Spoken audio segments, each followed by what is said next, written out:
ఉరితో అదిరిపోయేలా అరగంటలో తయారైపోయే సింపుల్ ఇంకా టేస్టీ బేసన్ చట్నీ చేసేద్దామా? 1 కప్పు శనగపిండిలో 3 టీ స్పూన్ల కారం, 1 టీ స్పూన్ ధనియాల పొడి, 1/2 టీ స్పూన్ పసుపు, రుచికి సరిపడా ఉప్పు వేసుకొని బాగా కలుపుకోండి. ఇందులో కొంచెంగా నీళ్లు పోసుకుంటూ గడ్డలు లేకుండా కలుపుకొని పక్కన పెట్టుకోండి. తాలింపు కోసం కావాల్సిన ఐటమ్స్ డిస్క్రిప్షన్ లో మెన్షన్ చేశానో చూసేయండి. ఉసిరి సైజంత చింతపండుని నానబెట్టి పక్కన పెట్టుకోండి. కడాయిలో 2 టేబుల్ స్పూన్ల నూనె వేసి తాలింపు దినుసులు వేసుకొని మిరపకాయలు, వెల్లుల్లి వేసి లైట్ గా ఫ్రై చేసుకోండి.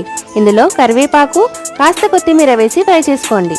దీంట్లో చిటికెడు మెంతి పొడి, 1/2 టీ స్పూన్ పసుపు వేసి కలుపుకున్న శనగపిండి మిశ్రమాన్ని పోసుకోండి. ఇందులో తగినన్ని నీళ్లు, చింతపండు రసం వేసి చట్నీ కన్సిస్టెన్సీ అడ్జస్ట్ చేసుకోండి. ఇది ఉడికిన తర్వాత చిక్కబడుతుంది కాబట్టి కాస్త పల్చగానే ఉండేటట్టు చూసుకోండి. ఇందులో కరివేపాకు రెమ్మలు, తరిగిన ఉల్లిపాయలు వేసి చట్నీ చిక్కబడేంత వరకు ఉడికించుకోండి.